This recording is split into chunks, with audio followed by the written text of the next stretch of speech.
예, 여러분 안녕하세요. 자, 오늘은 문학 비평론에 서 그 제3장 독자 중심 비평에 대해서 강의를 하도록 하겠습니다. 자, 이 독자 중심 비평이라는 게 이제 상당히 중요한 또 문학 비평 중에 하나의 방법이라고 볼 수가 있겠습니다. 여러분 교재로 그 163페이지를 펴서 보십시오. 그래서 이 독자 중심 비평이라는 것은 보통 이 작가가 있고, 그 다음에 작품이 있고, 그 다음에 독자가 있죠. 근데 이 이전까지는 대부분이 이 작가와 작품 이쪽에만 이제 치중을 뒀죠. 독자 쪽은. 근데 이제 이 독자 반응 비평은 독자 쪽에 이제 관심을 두는 그런 비평이다라고 볼 수가 있겠습니다. 거기 개관에 보면, 개관을 보세요. 163페이지에 그 넷째 줄에 이 저자의 죽음, 1960년 이래로 이제 롤랑 바르트가 말하는 저자의 죽음이 그 선언이 됐죠. 작가의 손을 떠난 작품은 더 이상 저자의 몫이 아니다. 이런 게 저자의 죽음이죠. 그래서 이제 이 독자 중심 비평이라는 게 나오는데, 이 독자 중심 비평은 이제 크게 두 가지로 또 나눠집니다. 이 독자 중심 비평은 하나는 이제 독자 반응 비평으로 나눠지고요. 이 독자 반응 비평은 미국을 중심으로 일어난 비평이라고 볼 수 있겠고요. 또 하나는 이제 수용 미학이라고 하는 게 있어요. 이 수용 미학은 이제 독일을 중심으로 이루어진 게 바로 이 수용 미학이다, 이렇게 볼 수가 있을 것 같습니다. 자, 그래서 164쪽으로 이제 넘어가 보시면요. 164쪽에 넘어가면 첫째 줄에 나오죠. 자, 164쪽에 20세기에 들어와서 이제 19세기에 그런 그 과학의 객관적 확실, 과학의 객관적 그런 확실성에 대한 공격. 이게 이제 계속이 되었죠. 그래서 이제 거기 보면 그 토마스 쿤이 있죠. 토마스 쿤. 이제 거기 토마스 쿤이 이야기한 게 그 과학에서 사실이란 과학적 관찰자가 이해의 대상에 적용한 참조의 틀, 이 패러다임이라는 것을 이제 좀 주장한 사람이 바로 이 토마스 쿤입니다. 토마스 쿤. 자, 그런 걸 알아두시고요. 그 다음에 이제 게슈탈트 심리학이라는 게 또 있죠. 게슈탈트. 이 게스탈트라는 것 자체가 이제 형태 뭐 이런 의미를 갖고 있어요. 그래서 이 게스탈트 심리학에서는 인간의 정신은 그런 세 개의 사물들을 이제 의미 있는 형태로 이제 지각한다, 이런 것을 주장하는 심리학이라고 볼 수가 있습니다. 자, 그 밑에 단락에 이제 가면 그 지각자의 중심적인 역할에 역점을 두는 현대 철학, 거기에서 이제 주목이 되는데 바로 이 후설의 현상학이 나오죠. 후설의 현상학. 그래서 이 후설 현상학에서는 이제 그 후설은 거기 둘째 줄에 있죠. 철학적 탐구의 대상은 외부 세계의 객체가 아니라 우리의 의식이다. 의식이라는 것은 무엇에 관한 것으로서 그 무엇이야말로 실제하는 것이다. 이렇게 이야기를 하고 있죠. 그런 것을 알아두시면 좋겠고요. 그 다음에 이제 그 마지막 단락에 이제 보시면 마지막 줄 현상학적 접근을 문학 이론에 적용한 가담어는 진리와 방법. 자, 165쪽입니다. 그래서 이 문학 작품은 이미 결정되어 깔끔하게 포장된 의미의 꾸러미로 세상에 뛰어들지 않는다. 이렇게 나오죠. 그러니까 의미가 이제 상황에 따라서, 그러니까 해석자의 역사적인 상황에 따라서 달라진다는 거죠. 165쪽에 둘째 줄에 나오죠. 그러니까 그 해석이 역사적인 상황이 어떤 거냐, 그거에 따라서 달라진다. 그런 이야기를 하고 있습니다. 자, 그 밑에 단락에 이제 보면 티보데가 독자를 이제 그 세 가지 차원을 나누는데 165쪽에 그 두 번째 단락에 둘째 줄에 보면 그 다음에 제1차원의 독자, 거기다 1번이라고 써놓으세요. 1번. 그래서 거기에 보면 이제 넥테르라고 하고요. 심심파적이라는 것은 한가로움을 깨뜨린다는 뜻이에요. 두 번째 줄에 한가로움을 깨뜨림. 그래서 이제 파적으로 문학 작품을 읽는 대부분의 독자 대중으로서의 소설에 대해서 이제 그런 그 오락, 청량제, 뭐 일상에서 휴식 이런 것을 이제 이야기를 하는 거죠. 독자, 신문소설 독자. 그다음에 두 번째가 바로 2차원의 독자죠. 2차원의 독자가 2죠. 그래서 문학이 본질적인 목적으로 실제하는 독자고요. 여기서 두들 내려가면 3차원의 독자, 이게 3번이죠. 소설의 가치를 결정하고 정돈하는 고급 독자다. 이렇게 볼 수가 있습니다. 자, 그 밑에 단락에 이제 그 독일의 분베르크는 이제 비평적인 텍스트의 수용 분석 모델에서 이제 그런 그 독자가 수용할 때 유발하게 되는 수용의 유형을 이제 세분하고 있죠. 그게 이제 단순한 수용, 생산적 수용, 분석적 수용, 분석 생산적 수용, 이렇게 네 가지로 나눠집니다. 그러니까 이 단순한 수용이라는 것은 개인적으로 그냥 책을 읽고 감상하는 그런 독자처럼 문학 작품을 읽고 아무런 기록도 남기지 않는 거죠. 그러니까 일반 독자들이 이제 바로 이제 단순한 수용이라고 볼 수가 있겠습니다. 일반 독자. 기록도 남기지 않고 그냥 읽는 거죠. 자, 그 다음 이제 생산적 수용이라는 게 있죠. 이 생산적 수용이라는 것은 특정한 작품에 자극된 수용 현상으로 특정 작품을 읽고 자기의 그런 그 작품으로 변화시키는 거죠. 어떤 걸 읽고. 자, 그 다음에 이제 분석적 수용이죠. 이 분석적 수용은 이제 일종의 비평가의 글을 재수용한다, 이렇게 볼 수가 있겠죠. 그리고 네 번째가 분석, 그 다음에 생산적 수용이라고 나오죠. 이거는 이제 그 일단 작품을 수용을 해서 분석을 해서 다시 생산적으로 가는 상당히 이제 고차원적인 수용이라고 볼 수가 있겠습니다. 내려갈수록 좀 더 고차원이 된다라고 볼 수가 있겠죠. 그런 걸 알아두시면 좋겠습니다. 자, 166쪽으로 넘어가서요. 166쪽의 세 번째 줄을 보겠습니다. 166쪽입니다. 자, 166쪽의 그 세 번째 줄에 보면 1961년에 웨인부스가 나오죠. 웨인부스.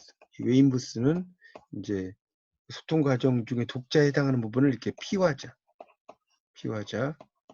대포 독자, 그 다음에 실제 독자, 이렇게 이제 세 개로 나누고 있습니다. 그래서 이 피화자라는 것은 이제 나레이티죠. 자, 이가 붙으면 당한다, 이런 뜻을 갖고 있어요. 그러니까 이 피라는 것은 입을 피자죠, 한자로 보면. 자, 그러니까 피화자라는 건 결국 이제 이걸 듣는 청자라고 이제 이해하셔도 될 것 같습니다. 그래서 피화자는 거기 밑줄 좀 쳐놓으세요. 두 번째 단락에 둘째 줄에 피화자는 작품 속에서 이야기를 듣는 사람이고, 내포 독자는 작가가 작품을 쓰면서 상상하는 독자고, 실제 독자는 작품을 서점에 사서 누워서 혹은 지하철에서 읽고 있는 살아있는 독자다. 자, 이걸 좀 알아두시면 좋겠습니다. 그래서 이제 제랄드 프린스 역시 담론을 행하는 상대방을 이제 구분해서 말하죠. 그래서 이제 청자, 피화자는 화자가 이야기하는 대상을 들어요. 그렇죠?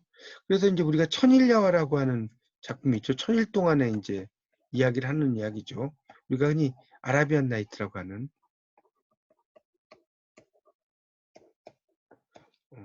재밌는 이야기를 하지 않으면 죽이겠다. 그래서 이제 이야기가 천일까지 가는 이야기죠. 그래서 이 세라자드의 생존이 청자인 왕이 계속해서 이야기를 흥미있게 듣느냐에 달려있는 것처럼 청자는 단일하거나 다양할 수 있고 인격화거나 되거나 비인격화될 수 있다. 이런 말이 나오고 있습니다. 자, 그 다음에 이제 독자 중심 비평의 계부와 방법론 166쪽 있죠. 거기 이제 그 두 번째 줄에 보면 밑줄 좀 피세요. 개별 독자들이나 아니면 계급, 성별, 종족과 같은 특정 범주에 속하는 독자들에 의한 텍스트 수용 방식을 이해하고 이론하는 것이다. 알아두시고요. 자, 167쪽으로 넘어가겠습니다. 자, 167쪽으로 이제 넘어가면 독일의 수용 미학 이론이라고 하는 게 있어요. 거기 수용 미학. 그래서 이 콘스탄츠 대학을 중심으로 한 1년에, 그러니까 1년을 하는 것은 첫째 줄에 나오죠. 하나의 연속적인 이런 뜻이에요. 하나의 연속적인. 자, 그래서 그런 그 작업을 가리킨다는 것이 나오고요. 거기에 이제 한스 로베르트 야우스와 볼프강 이저가 나오는데 첫 번째가 이제 기대지평이라는 게 나오죠. 기대 지평과 지평의 융합인데 여기에 보면 이제 기대 지평이라는 게 있어요. 그러니까 독자가 이 정도로 이해할 수 있으면 좋겠다라는 게 기대 지평이거든요. 독자에서. 그래서 첫 번째 단락에 밑에서 세 줄 위로 올라가면 나오죠. 기대 지평. Horizon of Expectation. 원래 호라이즌은 수평선이란 뜻이에요. Expectation은 기대란 뜻이니까. 기대의 수평선이란 뜻이죠. 그러니까 점점점 이 해수면 위에서 해가 점점점 이렇게 떠오르는 것처럼 점점점 그 기대의 폭이 넓어지기를 원한다는 거죠. 그래서 우리가 이제 이 텍스트의 의미에 의해 자 이것은 바로 지평의 융합이다. 이렇게 볼 수가 있겠죠. 그런 걸 좀 알아두시는 게 좋을 것 같고요. 그래서 이제 문학 작품에 대해서 이 기대 지평이라는 게 있다는 거죠. 자, 167쪽의 마지막 단락에 보면 야우스가 제시한 용어가 기대 지평인데 거기 밑줄 치세요. 지평이란 독자가 어느 시점에서 문학 작품을 어떻게 이해하고 평가하는지를 결정하는 그런 문화적인 그런 규범이라든가 관습. 168쪽입니다. 전제에서 생겨난 일련의 기대다. 다시 말해서 자, 그 다음에 이제 형광펜 밑줄 치세요. 기대 지평이라는 어떤 주어진 시기의 문학 텍스트를 평가하기 위해 독자들이 사용하는 기준이다. 이렇게 나왔죠. 이게 바로 기대 지평이죠. 그런 걸 좀 알아두시고요.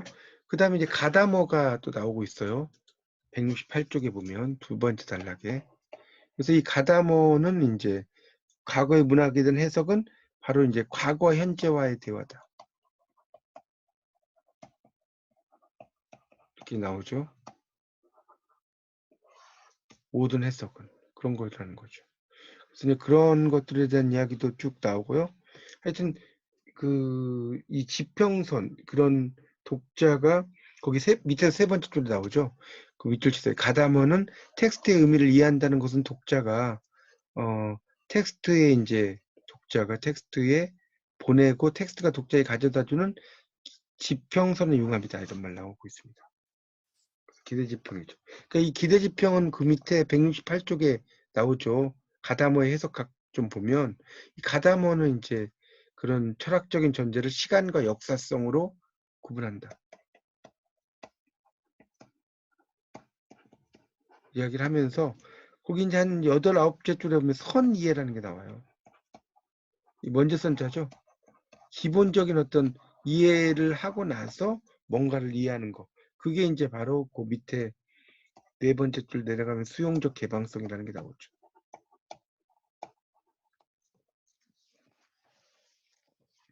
자, 169쪽으로 넘어가겠습니다. 자, 그래서 이제 그런 지평이 융합이 된다는 것이 상당히 중요하죠. 그러니까 지평의 융합이란 것은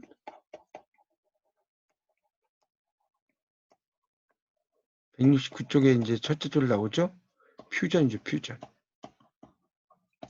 그러니까 모든 관점을 혼합하는 게 아니고 이 비평가가 이제 그런 진정한 통합을 구성할 일부라고 할 관점의 혼합이다. 그러니까 모든 걸 융합하는 건 아니다. 자, 가성적 독자 빈자리 볼프강 2조가 나왔죠. 이 볼프강 2조는 이제 거기 두 번째 줄에 있죠. 작품 밑줄세 독자의 독서행위를 통해 완성되고 참다운 이해는 독자의 참다운 독서행위에서만 가능하다. 이런 독서행위를 상당히 강조하고요. 자, 거기서 좀 내려가면 텍스트와 작품이 나오죠. 그래서 곧 밑에 작가가 창조해 놓은 인쇄물인 작품을 텍스트 여기다 A라고 써주세요. 텍스트라고 부르고 이것을 독자가 읽고 이해해서 재생산해낸 문학 텍스트를 작품 가로로 풀고 B라고 쓰세요. 이걸 작품이라고 부릅니다. 자, 그래서 이저의 견해에 따르면 비평가의 과제는 이 텍스트를 대상으로 설명하는 게 아니고 텍스트가 독자에게 준 영향을 설명하는 것이다. 자, 그 다음에 밑줄 좀 치세요. 세 번째 줄. 가상 독자는 일정한 방식으로 읽도록 미리 정해준 대로 책을 읽는 독자. 다시 말해서 텍스트가 자체적으로 창조하여 일정한 방식으로 읽도록 미리 정해주는 반응 유도 구조망을 따르는 독자다. 이런 이야기죠. 그러니까 이럴 때는 이렇게 하고 저럴 때는 저렇게 한다라는 거죠. 그런 것을 생각을 하는 거죠. 그러니까 다시 말하면 이 가상도적 독자는 바로 내포 독자다. 일단 이렇게 볼 수가 있겠고요. 그래서 이 가상적인 독자는 뭐라고 그랬어요? 작가가 미리 정해준 대로 책을 읽는 독자다.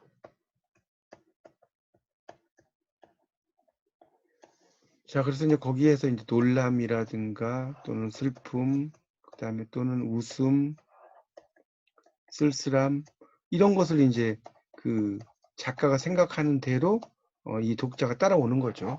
그런 것을 이해하시면 되겠습니다. 자, 그 다음에 이제 그래서 이제 그곳에서의 이제 그 이해하는 거, 이 독자가 이제 그런 보이지 않는 걸 이게 이제 우리가 희곡이나 이런 데 보면 구멍 뚫린 텍스트란 말 쓰죠. 그래서 그런 어떤 행간의 의미 파악하는 거죠. 자, 169쪽의 마지막 단락 둘째 줄부터 밑줄 치세요. 그는 문학 텍스트에는 독자만이 채울 수 있는 빈자리가 있기 마련이고 독자는 자체적인 해석에 의해 빈자리를 메워야 한다. 이게 바로 이제 구멍 뚫린 텍스트를 해석을 해가는 겁니다. 자, 170쪽으로 넘어가서 그 세 번째 줄에 보면 또 밑줄 치세요. 이러한 빈자리는 독자가 단어, 문장, 장, 연 등 텍스트의 어느 단위들 사이에서든 불확정성 혹은 의미의 부재를 지각하는 시점에서 발생한다. 의미가 존재하지 않는다는 걸 지각한다는 거죠. 자, 그 다음에 이제 미국의 독자 반응 비평이라고 나옵니다. 170페이지예요. 2번 미국의 독자 반응 비평.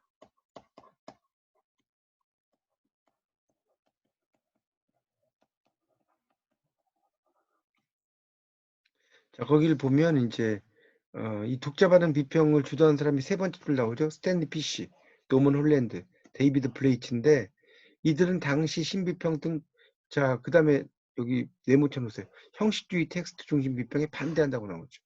그리고 독자 지향의 접근 방법. 자, 그래서 그 밑에 1번에 이제 교양 있는 독자와 해석적 공동체 스탠리 피시가 있죠. 거기 이제 두 번째 줄부터 끝에부터 밑줄세요. 독서는 텍스트가 의미하는 것을 발견하는 문제가 아니라 텍스트가 독자에게 행하는 것을, 자, 오른쪽 171쪽입니다. 경험하는 과정이다. 경험하는 과정이다. 자, 따라서 비평이란 페이지 위에 연속되는 단어를 따라 전개되는 독자의 반응이다. 이렇게 나오죠. 자, 그 다음에가 이제 바로 교양 있는 독자가 나와요. 인폼드 리드라고 나왔죠. 인폼이라는 게 알려주다는 뜻이 있어요. 영어로. 알려주다. 인폼드 이드가 붙었으니까 전달받았다는 거죠. 많은 내용을. 그래서 거기 그 171쪽의 두 번째 단락에 첫째 줄부터 밑줄 치세요. 171쪽입니다. 거기 보면 교양 있는 독자는 언어적 능력을 소유한 사람으로서 독서에 필요한 구문론적, 의미론적 지식을 내면하고 있다. 또한 문학 텍스트의 교양 있는 독자라면 문학적 관습에 대한 지식을 내면한 문학적 능력까지 가지고 있다. 이런 거. 자, 그 다음 단락에 보면 또 해석적 공동체란 말이 있고요. 그 다음 줄에 의미의 성질에 관한 공통의 가정을 지니고 텍스트 읽기에서 공통의 책략을 구사하는 독자 집단이다. 이렇게 밑줄 치시고. 그래서 이제 그 대표적인 게 그 밑에 카프가 나오죠. 다섯 줄 내려가면. 자, 카프는 바로 이렇게 쓰세요. 공동 이데올로. 한국 예술가 프롤레타리아 그 동맹이잖아요. 그래서 이제 그 카프라고 하는 것이 이제 바로 이제 어떤 공동 이데올로기를 가지고 등장하게 되었다는 거죠. 자, 그 마지막 단락이 또 밑줄 치세요. 첫째 줄에 스탠리 피시는 해석적 공동체는 고정되어 있는 게 아니고 커지고 다시 쇠퇴하는 변화를 겪는다. 이해하시면 되겠습니다. 자, 172쪽으로 이제 넘어가면요. 172쪽입니다. 자, 이 172쪽에서 이제 2번으로 가면 자아 정체성과 독서행위 노먼 홀랜드. 자, 땡땡 하시고요. 독자 반응 비평 플러스 정신 분석하기죠.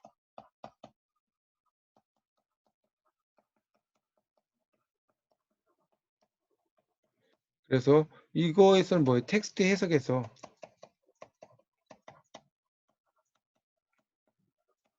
자아 정체성이 중요하다.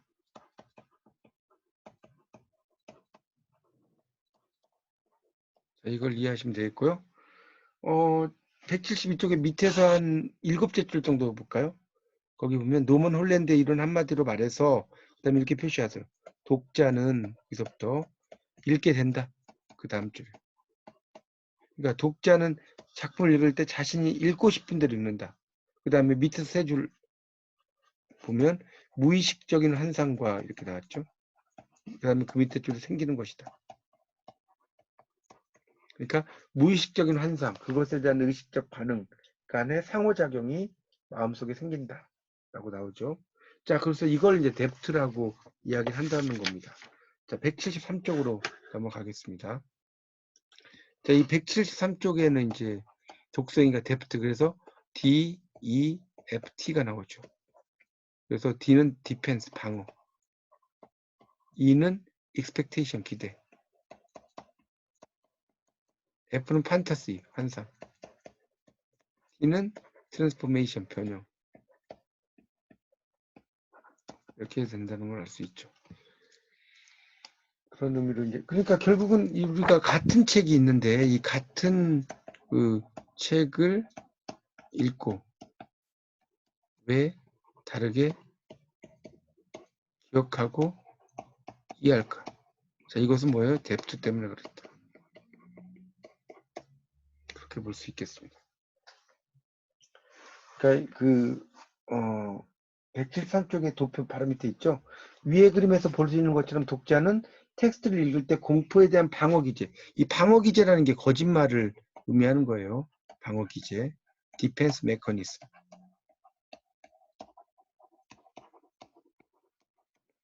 이 기제라는 것은 이제 장치 정도로 이해하셔도 될 것 같습니다.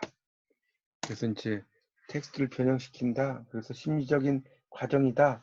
자신의 어떤 독특한 방법을 가지고 이제 본다는 거죠. 근데 이제 이거의 문제점은 프로이트의 변형 이론이다. 그래서 거기 그 173쪽에 첫 번째 단락에 밑에서 4줄 나오죠. 독서 과정을 신경증 과정으로 본다. 독자를 자아가 고착됐다. 이 고착이란 거는 구두를 꽂자에 붙을 착자거든요. 이런 의미로 이제 쓰이는데 이 고착화되어 있다는 거죠. 그래서 이 작품을 독특한 방법을 발견 고쳐 읽는다. 이걸 이제 영어로 뭐라 그래요? 리리딩이라고. 리리딩. 고쳐 읽는다. 그 173쪽에 위에서 5째 줄에 있죠. 정신 분석을 이용했다. 자, 그 다음에 이제 주관적 비평 데이비드 블레이치가 나오죠. 자, 이것은 결국 이제 이 주관적 비평은 뭡니까? 바로 그 문학 비평 플러스 교육학이다. 연결 이제 시킬 수가 있겠고요. 그래서 그런 그 두 번째 줄에 보면 현대 과학 철학자들이 객관적인 세계의 존재를 부정한 것은 올바르다라고 주장한다. 과학에서조차 객관적 사실로 여기는 것들을 결정하는 것은 지각자의 정신 구조다. 이런 식으로 쭉 이야기를 하고 있습니다. 자, 그래서 이제 174쪽으로 넘어가면요. 거기 아까 말씀드렸던 문학 비평과 교육학을 연결시킨다는 말 나오죠. 그래서 이제 그런 것도 알아두시고요. 그래서 이제 이런 걸 토대로 해서 이제 분석을 하는데 카프카의 변신이 나와요. 그래서 이제 이거는 뭐 한번 읽어보시면 좋겠는데 이걸 읽은 A양의 최초 반응은 간유를 본 것 같은 반감이었다. A양은 주인공 그레고르를 그와 유사하게 아버지에게 모욕당하고 소외되어버린 자신의 오빠와 동일시한다는 거죠. 어시밀레이션. 그래서 그의 공경을 보고 슬픔을 느낀다. 그레고르가 딱정벌레로 변해버린 것도 벌레들에 대한 가학적 무감각. 그러니까 막 학대를 하는 거죠. 가진 그녀에게는 상반된 반감이다. 그레고르는 A양 자신도 죄의식을 느꼈던 한 못생긴 여학생에 대한 기억을 불러일으켰다. 이런 말 나오죠. 그러니까 모든 등장인물, 그레고르에 대한 그녀의 지배적인 감정은 바로 이중적이었다. 양가적인 거죠. 그래서 이제 독자가 작품을 읽는다는 것은 지각하는 것이다. 그 다음 달에 나오죠. 밑줄 치세요. 지각하는 것이다. 그리고 작품에서 반감을 느꼈다는 반응, 이런 것도 이제 있을 수 있죠.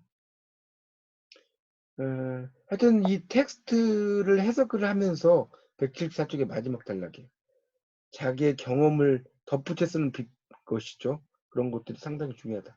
그러니까 이런 비평은 무슨 비평이다? 주관적 비평이다. 이렇게 볼 수가 있겠죠. 제일 마지막 줄에 있죠. 174쪽에. 그래서 이제 174쪽 윗부분에 쓰시면 바로 이 자신의 경험을 살려서 덧붙여서 자신의 경험을 덧붙여서 텍스트를 해석한 거예요. 자, 이것이 바로 설득력이 있다는 거예요. 설득력이. 자, 그리고 이것을 바로 주관적 비평이다. 이 주관적 비평이라고 하는 건 뭡니까? 독자 개인의 경험과 연상이죠. 독자 개인의 경험과 연상. 볼 수 있겠죠.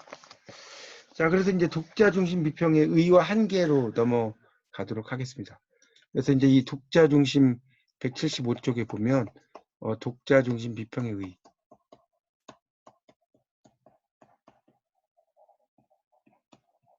그래서 이제 첫 번째는 뭐겠습니까? 독자를 특권화한다.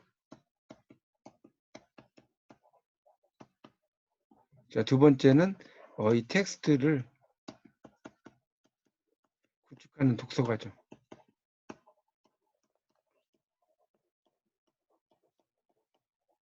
자, 이 독서 과정에 초점을 두고요. 자, 세 번째는 의미의 불확정성 같은 문제 과정에 초점을 둔다. 그러한 것과 그 같은 뭡니까? 그 문제 과정이죠.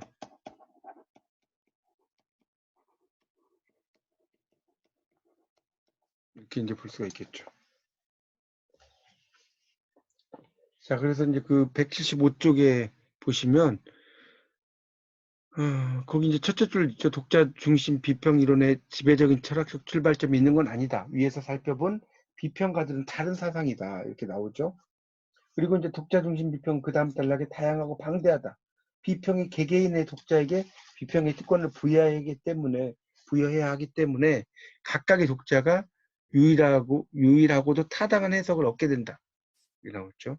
그런 것들 이야기하고 있습니다. 그래서 또 그 문학의 생산에 대한 모든 고려를 무시한 채 문학 작품의 가상에 배타적으로 초점을 맞췄다. 인간의 문화적 역사를 주관화하려고 했지만 독서 과정을 사유화하려고 했다는 점에서 비난을 받는다. 이렇게 또 나오고 있습니다. 자, 그래서 이제 그 176쪽으로 이제 가보면 요약이 나오죠. 176쪽에. 176쪽을 보십시오. 거기를 이제 보면 이 독자 중심 비평은 그동안의 비평이 작가의 작품에 초점을 맞춘 것에 비해 작품의 메시지를 최종적으로 지각한다. 독자에게 관심을 둔다는 거죠. 자, 1960년 이래로 저자의 죽음, 독자 반응 비평, 중심 비평은 다양하게 이제 퍼져나왔다. 그런 거고요. 그 다음 단락에는 이제 로베르트 야우스 나왔죠. 그래서 이제 기대지평이라는 걸 만들었다. 이런 것들 알아두시면 좋겠고요. 그 다음에 이제 네 번째 줄에 보면 볼프강 이전은 작가가 설정한 가상 독자와 실제 독자의 독서 행위가 지니는 차이점을 제시한다. 이런 이야기 나오죠. 그런 내용들을 토대로 해서 여러분이 쭉 다시 한번 복습을 해 주시기 바랍니다. 자, 이상 강의를 마치겠습니다. 감사합니다.